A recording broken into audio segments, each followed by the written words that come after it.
Hi, guys, and welcome back to Ask Cindy. Have you ever wondered why people you once thought were irresistible suddenly lose their grip on you? Imagine this. One day, that familiar toxic pull, the very thing that had you chasing unavailable energy, suddenly fizzles out.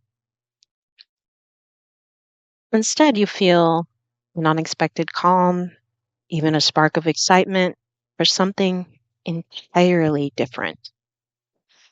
Today, I'm going to reveal how doing the inner work can shift your taste in love. By the end of this episode, you'll know exactly how to stop falling into the same patterns, rewire your attraction to truly desire what's good for you. Let's start with a truth that might sting a little. Our attraction isn't random, it's a learned behavior. Think back to your earliest memories of love.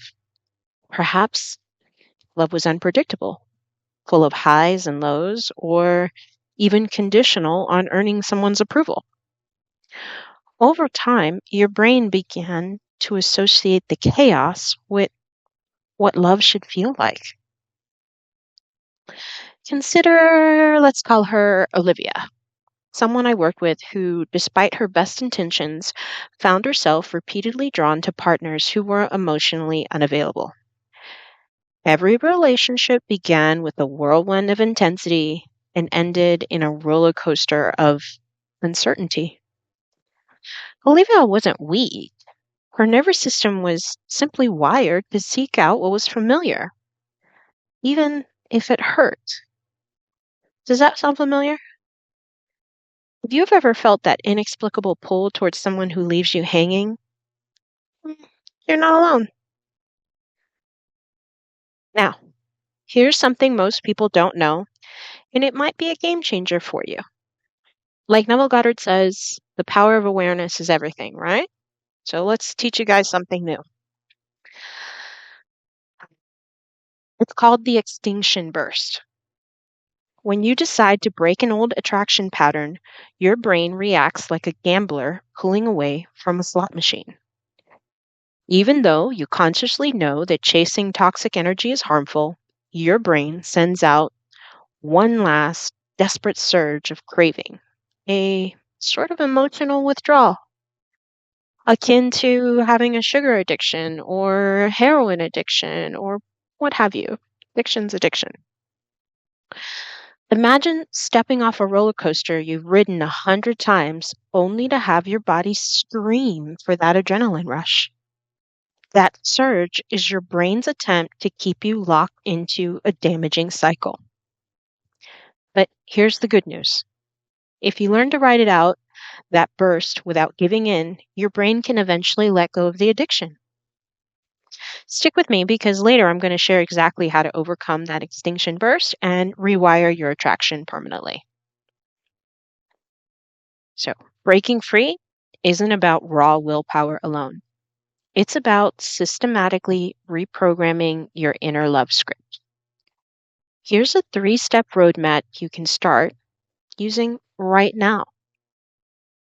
First things first, train your nervous system to recognize safety as exciting.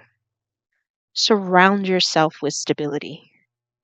Imagine your nervous system as a car stuck in first gear because it only knows stop and go traffic. It's time to shift into a smoother cruise.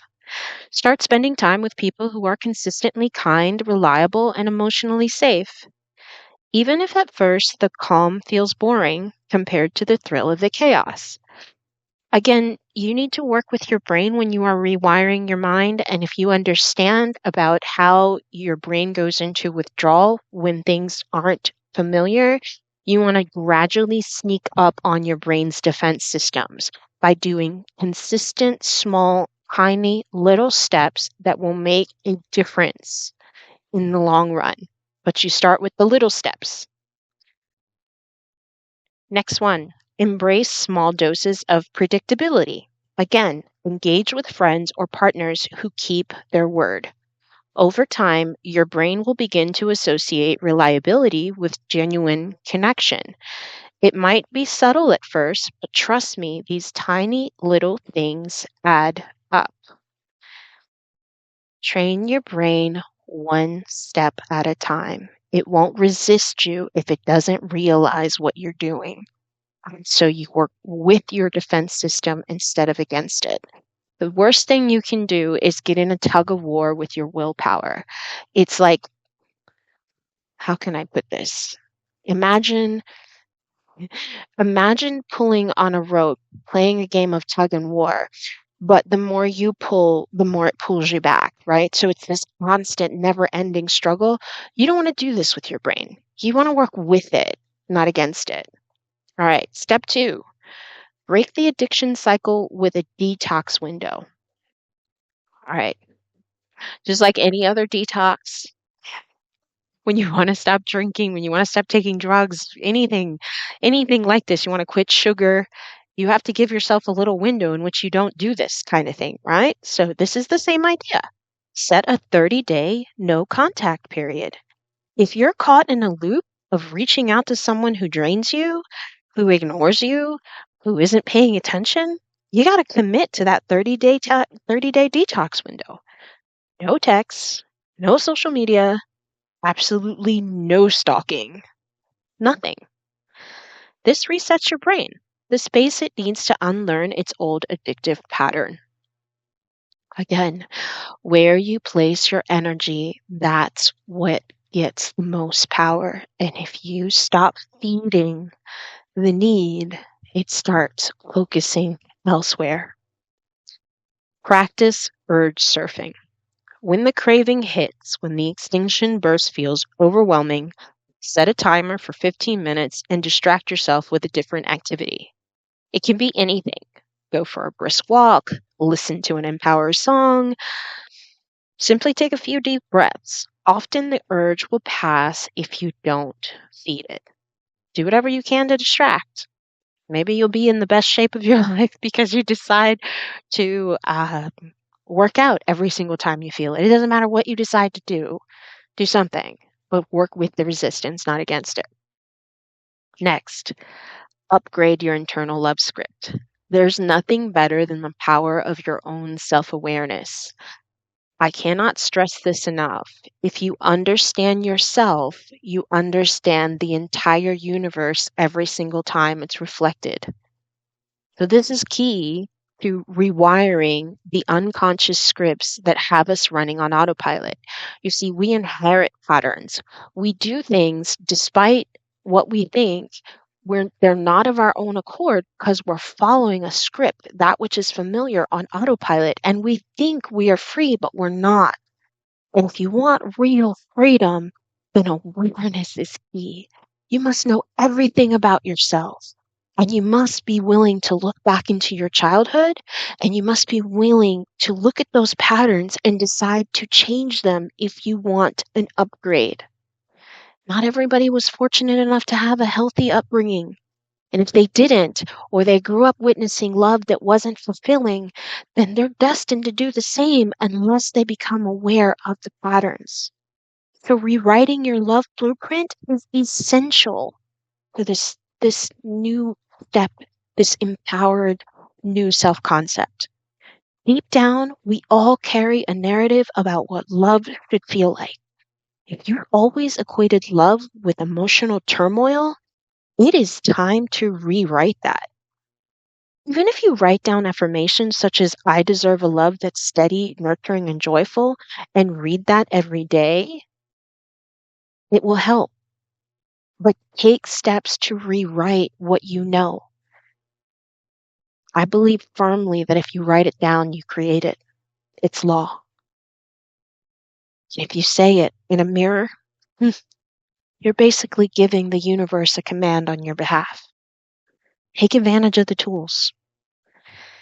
Next, visualize a new kind of love. Spend a few minutes daily imagining yourself in a relationship defined by kindness, respect, and consistency.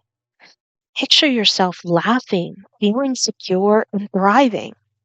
This isn't mere daydreaming. It's programming your subconscious to seek out healthy, aligned love. A lot of times we get trapped in what's missing and we focus on what's wrong and we say things like, this is what I hate about you. See, this is what I hate. All of these things are not healthy for you.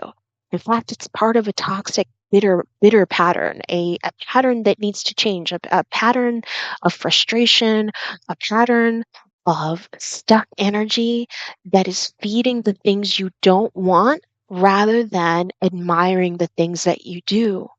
You see, in love, it's about love and appreciating people as they are. But at the same time, you want to make sure that your energy is focused on the things that you want so that you get more of them. A lot of times, whether it's a relationship or whether it's a job that we hate, if we're focused on the things that we hate, we just end up with more of that. I cannot stress that enough. I once saw a little cartoon. It's one of my favorites.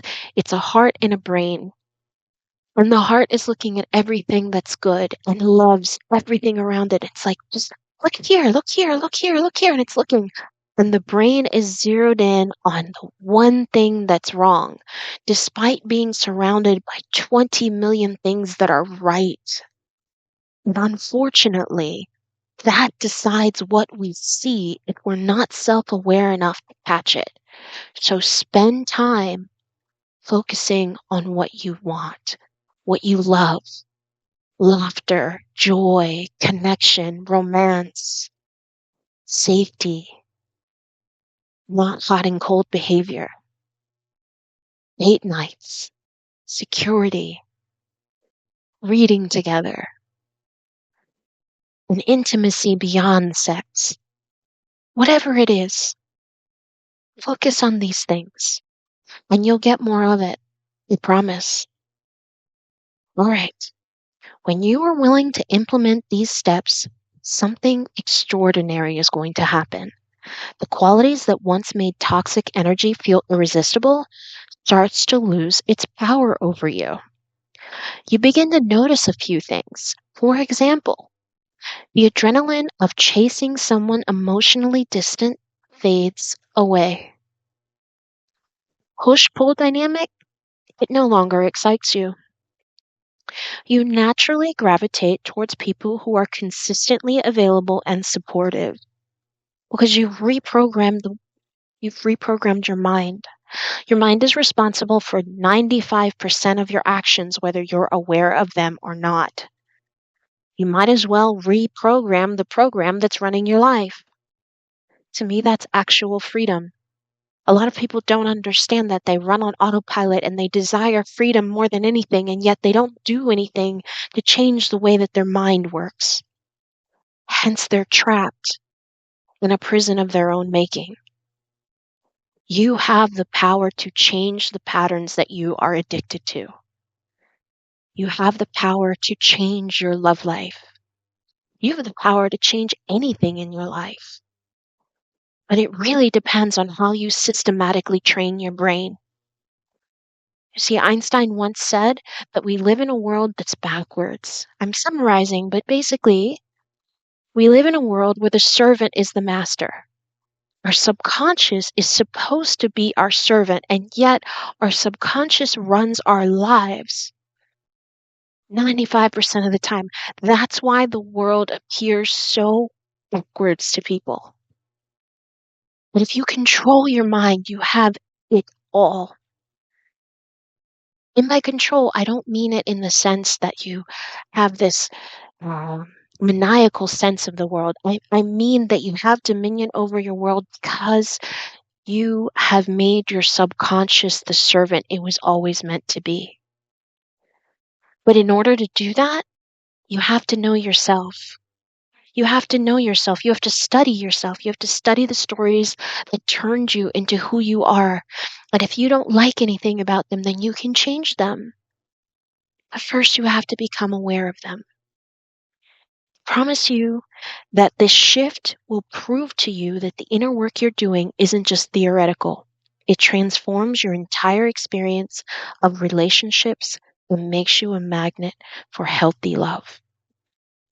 Before we wrap up, I want to remind you, if you haven't already, Please go back and watch my latest episode where I broke down the science of attraction and explained how our relationships act as a mirror for our inner selves.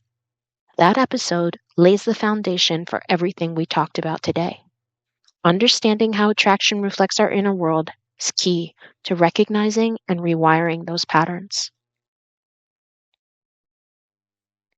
If what we've discussed today resonates with you, I highly encourage you to rewatch the episode on attraction and mirrors. It deepens your understanding of why you attract what you do and sets the stage for the changes you're about to make. And here's the exciting tease. We're going to have lots of next deep dives where I'll explore real life examples of how people's mirrors shift, what we commit to changes with inner work, how we can come to understand ourselves in a way that we can love and appreciate ourselves exactly as you are. If you're ready to upgrade your love life and break free from destructive patterns, consider hitting the subscribe button. Turn on notifications. Trust me, you don't want to miss what's coming next.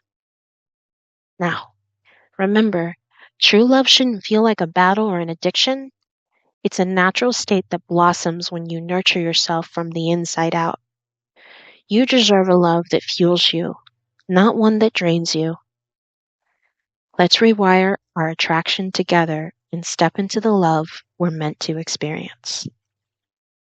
Thank you for listening.